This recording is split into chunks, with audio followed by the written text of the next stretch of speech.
everybody, I'm Chris. This is the evening show and I'm your host, where we are going to talk about different things going on at Disney and anything that's entertainment. So let's get right into it. Alright, so for a little bit of Star Wars news, just real quick, let me drop this down. So here we go. We got some news from Screen Crush.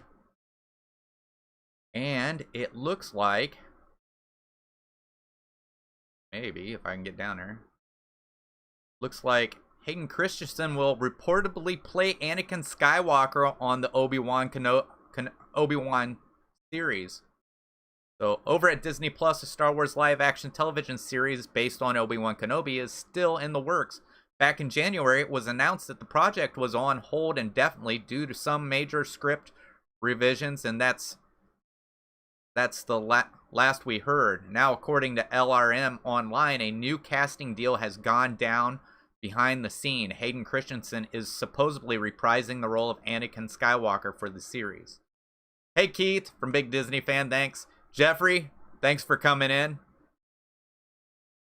The information is labeled as a top-shelf rumor, but LRM states that they can safely say that Hayden Christensen will be reprising his role as Anakin Skywalker for the upcoming Disney Plus Kenobi series.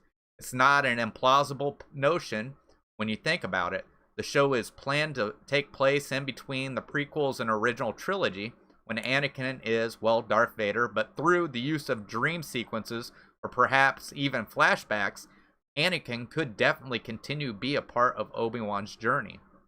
So That's amazing. I've been wanting to see Hayden Christensen come back. I was hoping they would have something for him when they did Rise of Skywalker, and it sounded like they were going to do it, and either it got cut or they didn't do it. And truthfully, I would have really loved if that would have happened. Hayden Christensen, I know a lot of people didn't like him as Anakin, but I thought he was great. I think everybody loved the Anakin.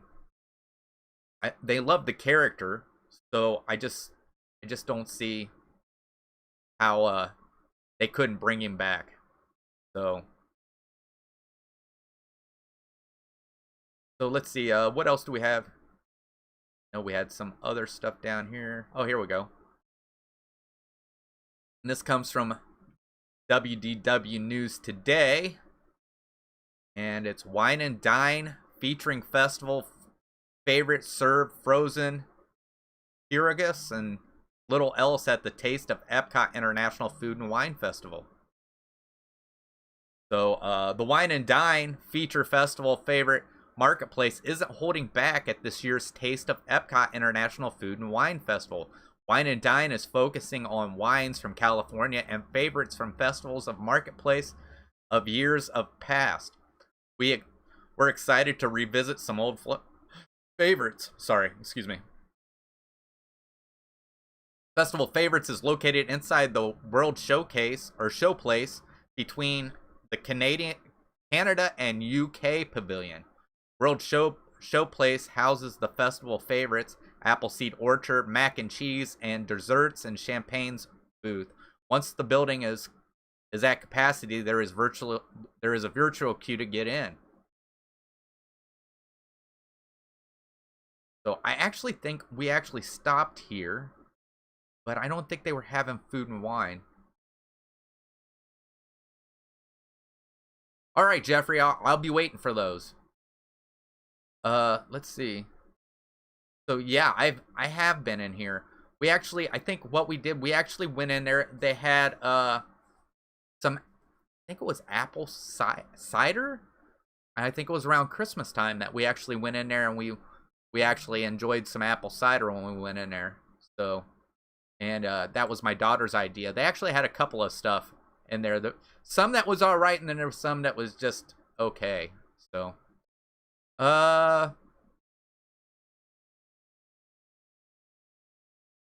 so let's try some baseball just real quick. Up. This is who I am. I'm looking to see. Oh, here we go. And I might pop this up. So Disney has actually gotten with Adidas, and they have come up with a shoe. It's called Disney X Adidas Ultra Boost DNA Goofy Pack. Gets official look and release date. If you give me a second, I will pop that up so you can see it.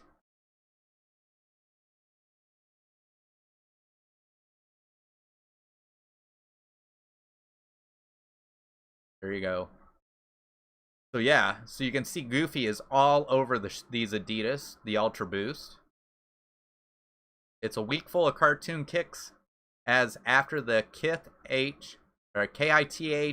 X Looney Tunes Converse Chuck 70 dropped earlier, we've now received official release information for Disney X Adidas Ultra Boost DNA Goofy Collection, offering graphic prints equipped core black and cloud white colorways. Both of these playful Ultra Boosts are a must for any fans of Mickey Mouse's beloved canine companion.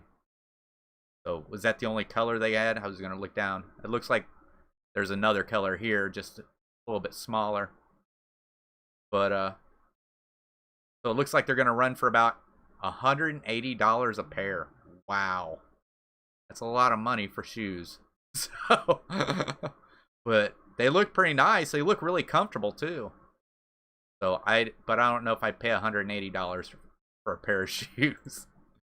So let's go on down before we go on in. We're gonna look to see if there's anything else. Usually some other stuff. Here we go. This was from yesterday. All right, let's go ahead. All right. Read that. We read that. Read that. All right. Disney announces changes to World Celebration plans for Epcot. Multi-level festival pavilion may be canceled. Uh-oh. I may have... Yeah, here we go. So today, it's been a big day for... Let me break that down real quick. Add it up really big. I guess I haven't taken it off the screen yet. There we go. Sorry. Hey, Candy Mom.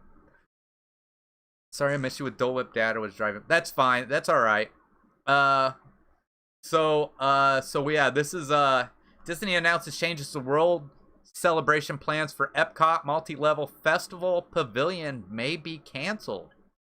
Today's been a big day for Walt Disney World, not just because of all 4 of their theme parks have finally reopened to the public, but because major plans are shifting for Epcot as critical decisions are made for the park's interrupted reimagining. So far, we've learned that the planned Spaceship Earth refurbishment, as well as the announced Mary Poppins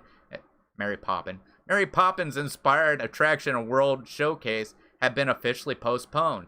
Now it seems another major project also being reworked, namely the park's new festival center and world celebration, part of the redesigned neighborhood of the park. So I think with a lot of this, with what's been going on, we kind of had an idea that a lot of these postponements were going to happen.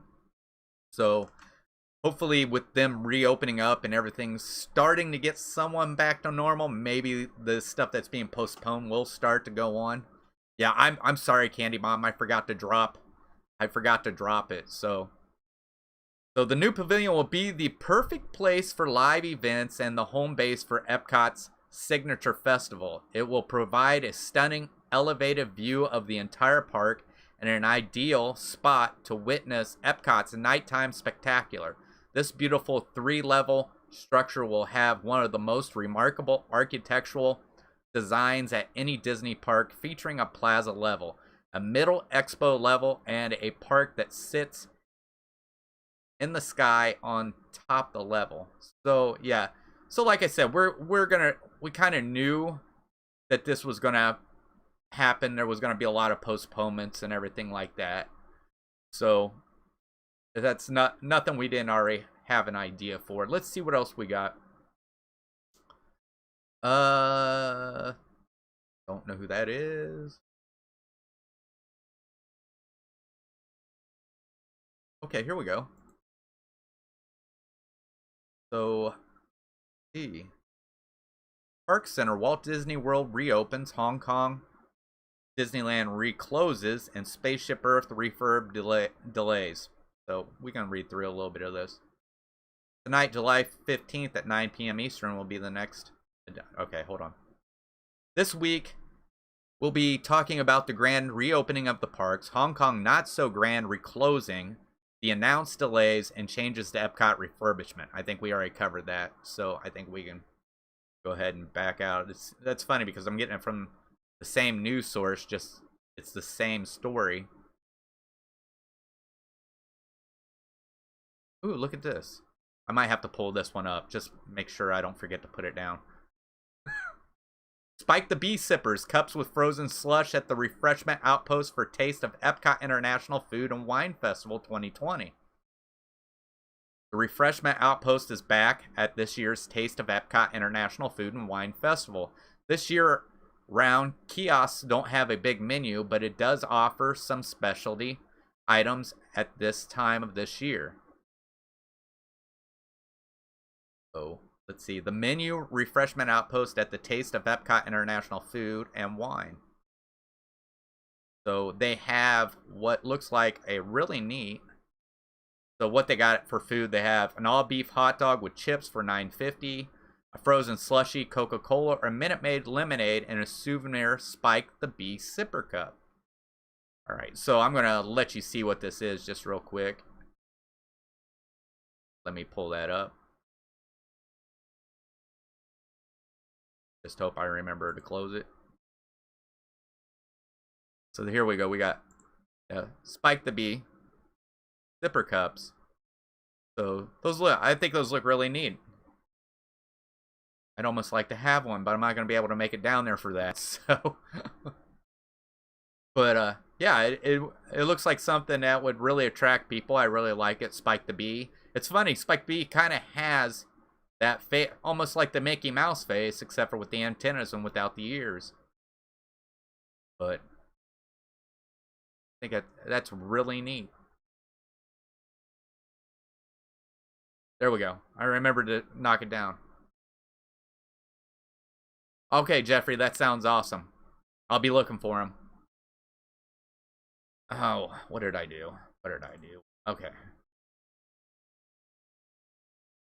There we go. So, let's see. We got Spike the Bee. Let's see what else we got. It looks like we got a bunch of stuff going on. It all has to do with a lot of the food and wine. Here we go. Talk about this already? I'm not for sure. So, Oga's Cantina reopens at Disney Hollywood Studios with limited capacity and advance reservation only. After some back and forth, it was confirmed a week ago that Oga's Cantina would be reopening with the rest of Disney Hollywood Studios. We got ourselves a reservation and headed to studios on grand opening day to rope drop this intergalactic den of iniquities. So Oga's is currently only accepting guests with the reservation, which have to be made through My Disney Experience beforehand. No reservation can be made on site. When you arrive, you can check in via the Disney Experience app or by scanning the QR code display outside the cantina, which this is starting to look like something that's normal for dinner reservations and everything else. As is standard these days, there is a plexiglass window affixed to the front counter. Once again, something else we're starting to see. There is social distancing queues outside for guests who have already checked in online. No blasters or lightsabers are allowed inside the restaurant. Guests are explicitly told they cannot wander around the cantina. This would create violation of social distancing. So I guess the way it sounds is where you're seated is where you're going to stay. So certain tables are unavailable, and in general, the building is less packed with people, which is especially odd considering people were elbow to elbow surrounding the bar and crammed into booths for theming just months prior. That's true. When I was there, we were elbow to elbow at the bar. You must keep your mask on until your first drink arrives. That's weird because some places I seen, as soon as you got to the table, they were allowing you to remove your mask, even if your food hadn't got there. So, oh wow, Candy Bomb. So, Oga's, while here we opted for our breakfast drink of choice, a fuzzy tauntaun, $16. You can read our full review of every Oga Cantina libation. So yeah, if you go to Oga's Cantina, I highly suggest the fuzzy tauntaun. You will not be upset. All right, let's see. Looking a little. Oh wow. So this one's a little different. So where everybody's usually cutting their menu, it looks like Morocco expands their menu at the Taste of Epcot International Food and Wine Festival. So as one of the 11 World Showcase countries, Morocco has been a fixture at Epcot International Food and Wine Festival since its inception in 1996. But just because Morocco has been participating for 24 years doesn't mean they've become complacent in their option. For this year's Taste of Epcot International Food and Wine Festival, they have added 3 new menu items, including a new wine. All right, is that all they're going to tell us? They're just showing pictures so far, so I was looking to see. So, okay, so here's a menu. So they have a beef kefta pocket, a spicy hummus fries, chocolate baklava, Mediterranean beer, Kabosh Prestige red wine, red organic sangria, mimosa royale, and then, of course, you can get bottled water. So I don't know which ones they added. I'm taking a guess. Maybe this was before they brought it up and they're actually adding more into it. But, so that sounds amazing. I know the last time we was down there, I think we were there just not too long ago when they were having food and wine, and we had the baklava. And what it is we had a friend that we worked with who was from Morocco, and Margie had asked him, hey, what is something why I'm there to ask for? And he told us baklava. And we got it. It was amazing. It was really, really good. So, all right, let's see. What do we have in here? Anything? So everything's on Epcot since Epcot reopened. I'm sorry. I don't mean to be stopped talking. I'm just hoping we have something to talk about. Oh, here we go.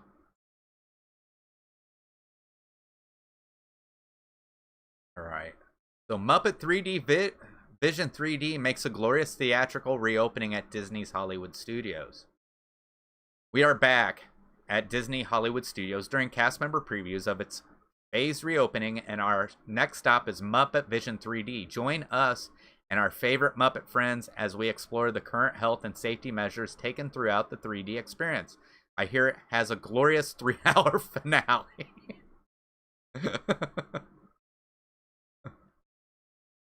3D glasses are still in use. Cast members thoroughly sanitize the glasses in between each use, which already happens normally, to ensure guest safety. So, in the pre-show room, social distancing circles on the floor indicate where each party should stand in order to maintain safe physical distance.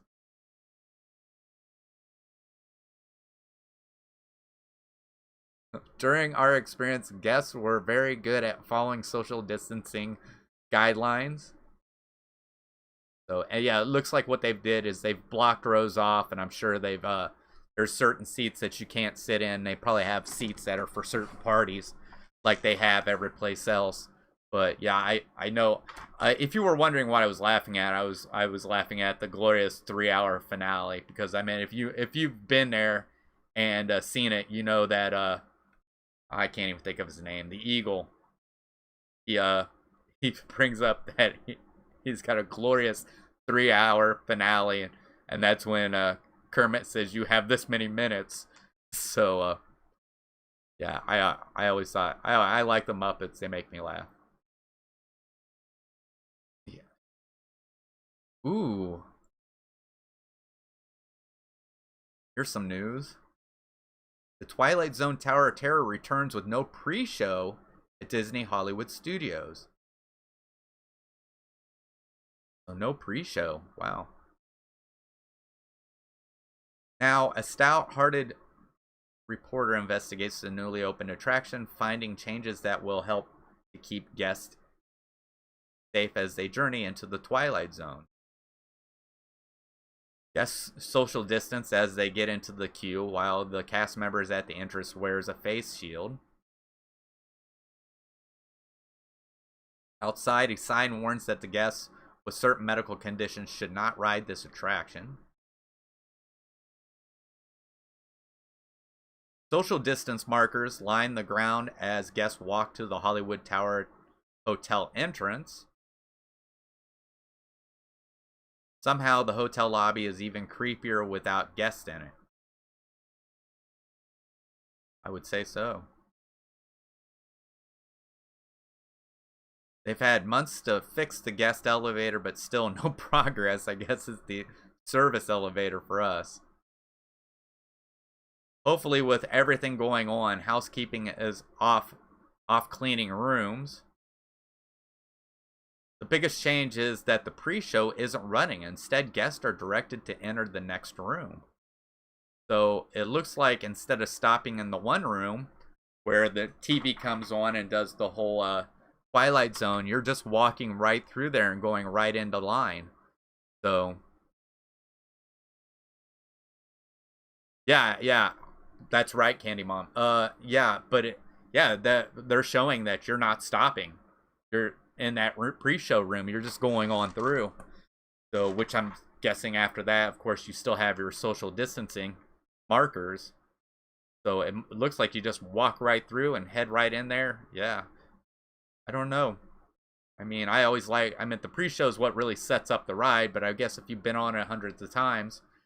But then again, like they've said, if it's your first time going, this probably isn't the best time to be going. So, but looking for some other things. Okay, here we go. Oh, I didn't see that. Hold on, I'll go back up and take a look.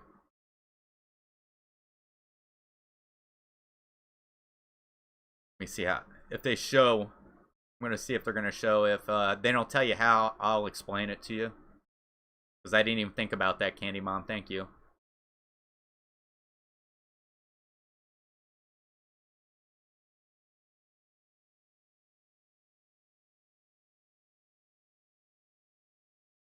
Man, it looks like they're putting guests just right in the same way as they always have.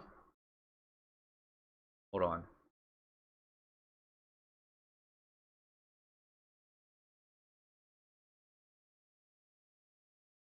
Yeah, it doesn't look like they're setting people apart. I mean, soon we're on our way, fifth dimension. It just doesn't look busy. I guess prepared to load certain rows have been made unavailable. So they've got certain rows that are unavailable. So, and it's showing a picture where you got people who's standing in row 2, but row 4 is empty. So that's what they're doing. They're probably putting parties together in certain rows, and then they're separating it. Ah, Resort TV One was streaming it. I pop in on their stream every once in a while, but yeah. So I mean, I guess it's a little different. It's going to be a little different. So, all right. So we're going to jump into a little bit more. Yeah. Let's jump into a little bit more Star Wars. Star Wars theory: why Obi-Wan didn't change his name on Tatooine. Star Wars fans are familiar with the story of Obi-Wan Kenobi. After the devastating slaughter of the Jedi during Order 66. Obi-Wan was forced to go into hiding on Tatooine so as to protect both himself and Luke Skywalker. He changed his first name from Obi-Wan to Ben, but kept his last name. Living as a desert hermit, remained in hiding for years unnoticed by Imperial forces that targeted the remaining Jedi. Some fans might argue this is a huge plot hole. After all, as the former Jedi Master of Darth Vader, it seems Obi-Wan would want to change his name completely so as to keep anonymous, but it's may have been genius that he didn't. Let's consider Obi-Wan's journey and the possible reason why he chose to keep his Kenobi surname. Following the events of Revenge of the Sith, Obi-Wan went into exile on Tatooine, a backwater planet, seemingly a little important, so hiding would appear to be a strategic idea. Well, except for the fact that it was once the home of Anakin Skywalker, fans know from supplemental material that Darth Vader did return to Tatooine, bringing along his Imperial forces to scour the planet for any Jedi who survived Order 66, but Ben Kenobi somehow remained undetected. To fans, it seems obvious that Obi-Wan would have eventually been discovered. That Obi-Wan's idea of a pseudonym is simple to change, only his first name seems to be a sloppiness on the part of the writers. Certain Kenobi would be a dead giveaway, considered Obi-Wan's galaxy-spanning exploits as a Jedi Knight and as a royal general during the Clone Wars. In most fictional books, characters who share the same last name are usually related in order to keep continuity through the stories and avoid audience confusion. By these standards, it would seem ridiculous that Obi-Wan was able to retain his last name for all those years and never get caught. There is a potential answer to this conundrum, however. In reality, it is common to share a last name with someone and not be related to them. Just think of how Smiths and Johnsons were in the world that aren't related. It's possible that in Star Wars universe, Kenobi is a popular last name, like many are in the real world. That's true. Of course, the thing is if that Kenobi was a popular last name, wouldn't you think we'd see more characters with that last name in Star Wars? But then again, I might be wrong. So, all right, let's see what else we got. Right, all right, so I haven't watched this. I don't know if any of you have watched it, but this is how the Frozen 2 documentary shows us more Disney drama than we're used to. Nothing bad ever happens at Disney, or at least that's the message the family-friendly company leads people to believe. You very rarely see or read raw behind-the-scenes coverage from the mega corporation because everything there is so carefully packaged, and that's precisely why the new Disney Plus show, Into the Unknown, Making Frozen 2, comes as such a breath of fresh air. The 6-part, almost 4-hour documentary feels as close to a wart and all looks at the making of Disney movies as fans have seen in a long time. In the series now streaming on Disney Plus, the team behind Frozen 2 say and do things you never thought you'd be able to see. Director Jennifer Lee and Chris Buck wrestle with their story being too confusing and are forced to cut entire sequences and songs and makes a decision on crucial film-changing plot points with mere months to spare. Before release, and all along the way, director Megan Harding and her team capture it all, well, almost all. I think there was an openness to the showing the process right from the very start, so pushback wasn't really there. Harding told IO9 over the phone last week, occasionally there were cautions, but if we could explain why it was important that we have our cameras present, it was a rational discussion, and they went, oh, okay. So obviously they were catching things that normally you wouldn't see behind the scenes. All right, let's see if we got anything else.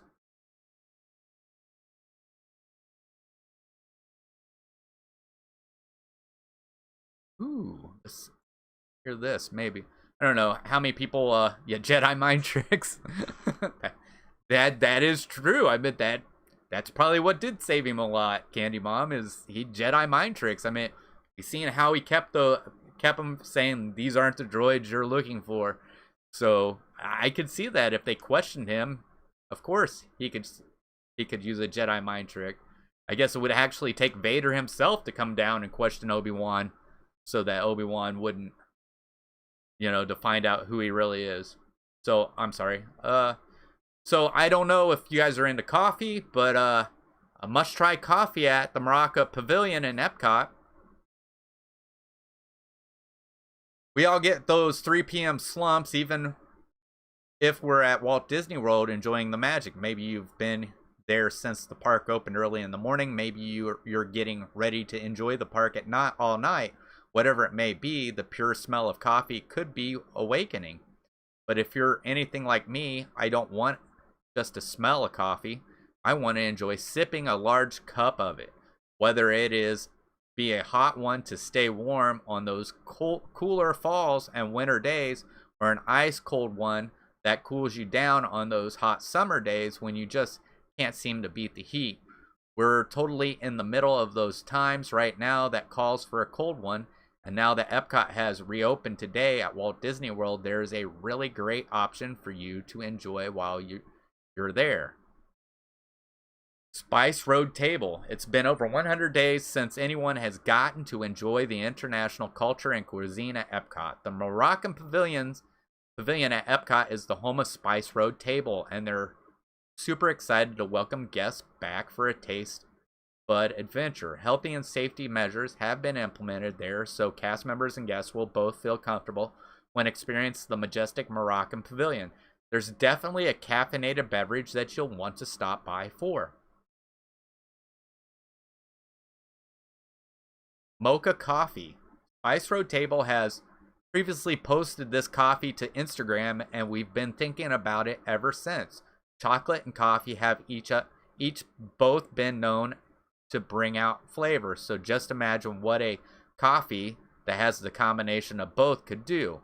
You can definitely quickly grab one and head out back to walk around the different countries in Epcot, but it sounds delicious to be pairing this with some Moroccan cuisine.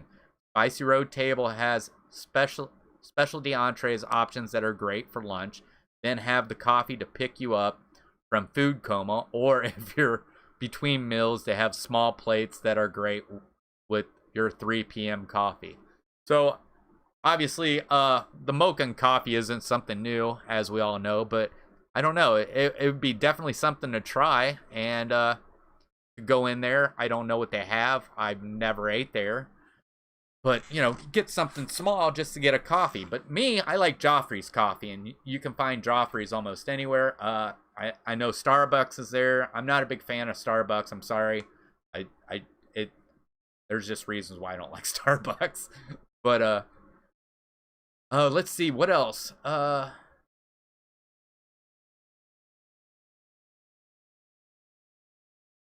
Looking through. Already read that. Oh, look at that. Disneyland Paris is getting ready to open. Let's go ahead and take a look at that just real quick. I'd just like to see. More magic is back as Disneyland Paris officially reopens. Did it reopen today? There's been another explosion of magic today as Disneyland Paris began their phased reopening, including Disneyland Parks, Walt Disney Studio Park, Disney Village, and Disney's Newport Bay Club Hotel. It comes with a string of many reopenings Disney has had in the last week. Downtown Disney at the Disneyland Resort reopened on Thursday, July 9th.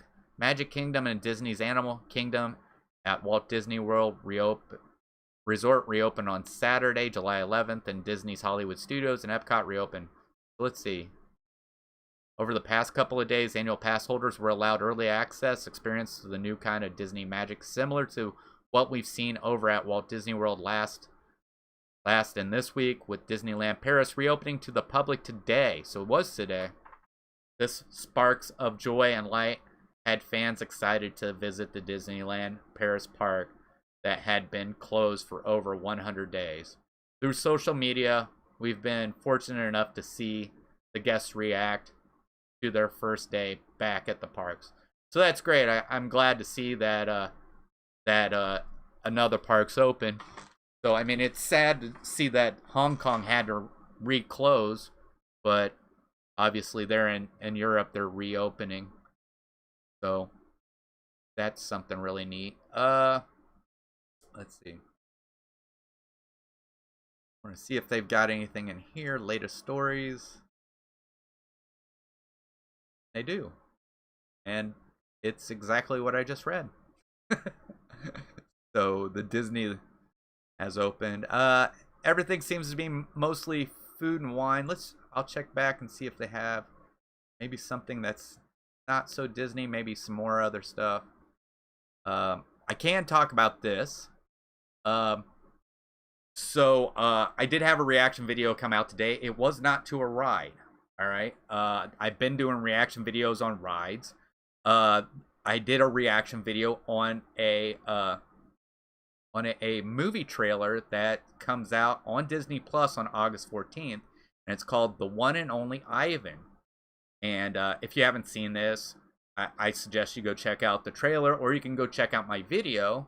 And it just looks like a real fun, family-friendly movie. Obviously, it has animals in it. Bryan Cranston is in it, and he's the human. And then there's a gorilla. His name is Ivan. And I believe he is voiced by Sam Rockwell. There's a dog that's voiced by Danny DeVito. Angelina Jolie is either in it or she does a voice. Going by the trailer, I didn't know where she was. I believe maybe Wanda Sykes did a voice, but I might be wrong. But it's a really cute movie, and I can't wait for it to come out on August 14th. They're on Disney Plus. So we're just gonna look back for some other things.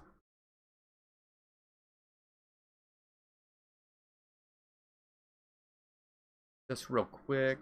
So we covered the shoes. $180 for a pair of Adidas that have Goofy on them.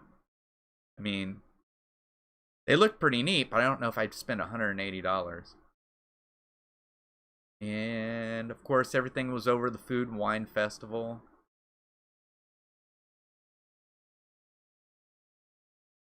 What?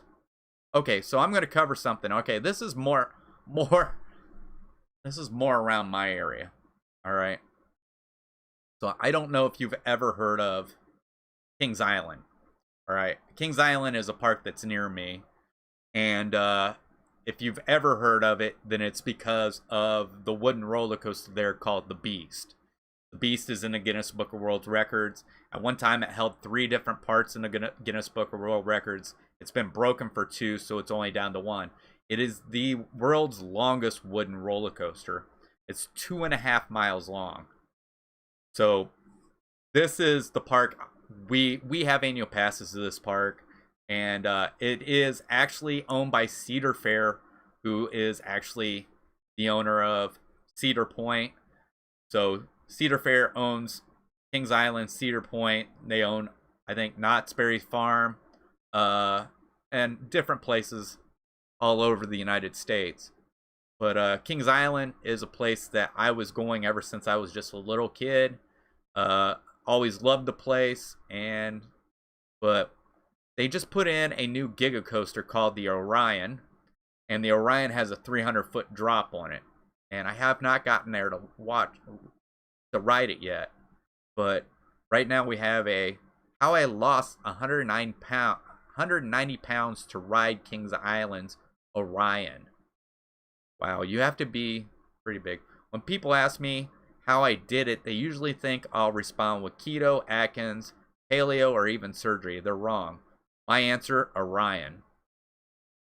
After the initial confusion, I explained a little bit further. The real answer is actually motivation and self-control. Without those 2 things, dieting just will not work. What does any of this have to do with the Kings Island's new roller coaster? Well, as any big and or a tall roller coaster enthusiast will tell you, nothing is worse than the roller coaster walk of shame. That's the moment when you are asked to get off a roller coaster because the restraint cannot properly close around you because of your size.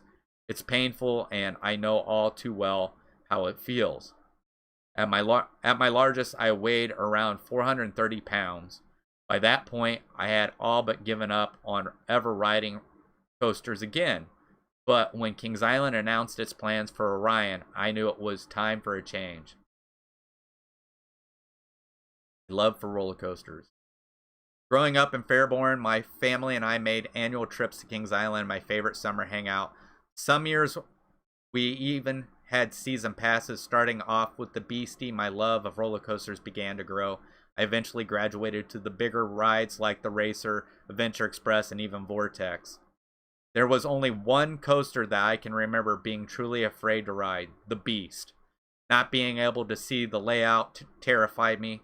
It didn't help that my older brother would tell me that a giant monster jumps out of the wood and tries to eat you.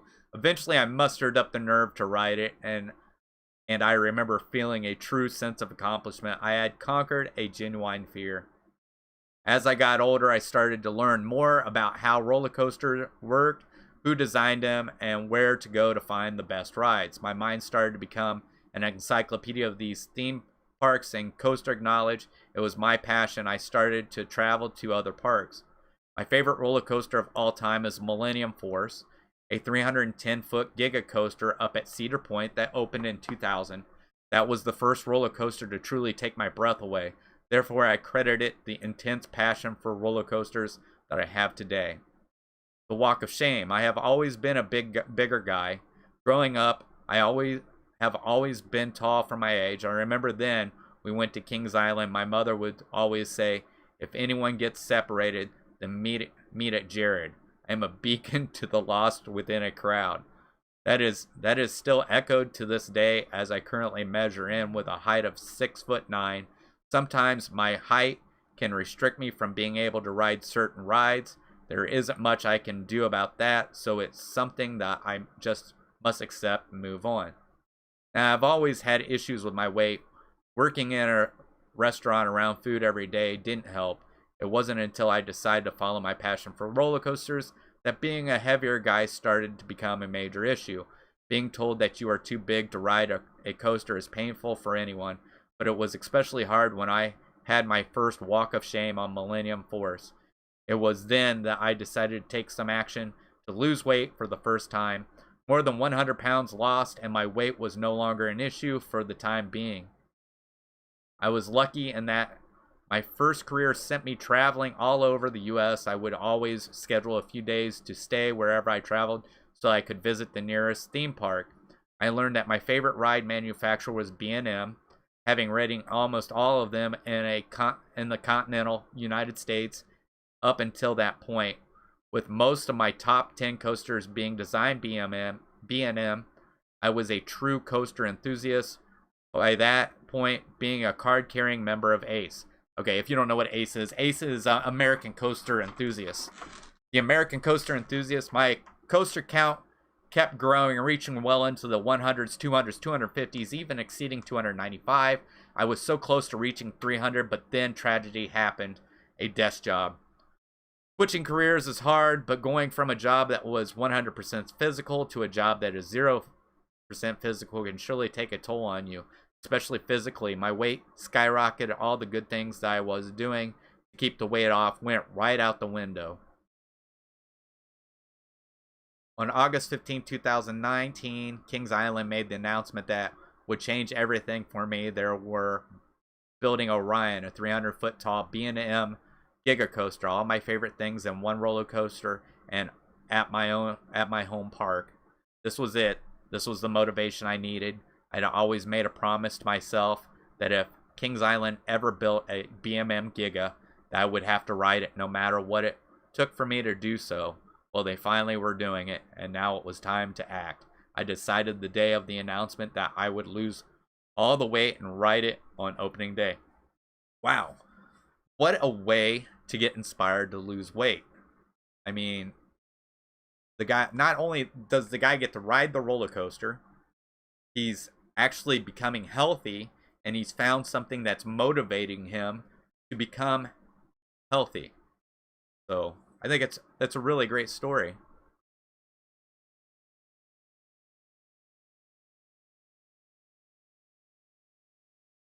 So, but I think that's probably gonna do it.